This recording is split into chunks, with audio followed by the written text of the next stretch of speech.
Il célèbre ainsi les 100 premiers épisodes de l'histoire de la campagne électorale de Boni Yayi pendant la présidentielle de 2006. Les animateurs de la vie politique au Bénin dissèquent Mémoire du Chaudron.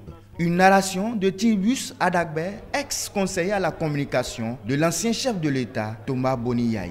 Tirbus Adagbe a osé et son audace permet aux activistes des réseaux sociaux de s'imprégner des stratégies politiques en avril 2006. On divise le Bénin en des parcelles, des fiefs sont devenus des parcelles et ça se vend littéralement.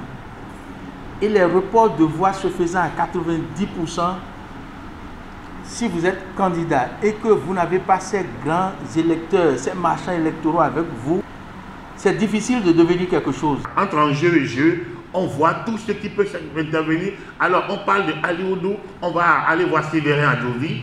On parle de Edgar Alia, mais pourquoi vouloir coûte que coûte avoir Edgar Alia à soi?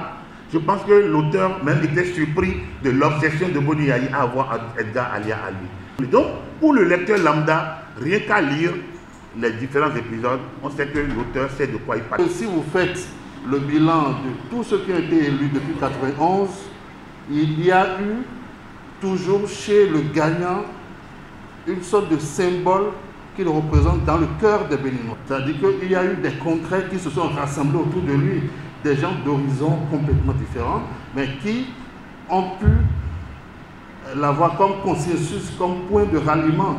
Ceux qui ont lu Mémoire du Chaudron se rappellent du face-à-face entre le CT Adagbe et Madame Yayi. Ça a le mérite de glacer tous ceux qui voudraient fréquenter de futures premières dames. La communication politique au Bénin est généralement le fruit d'exercices du terrain.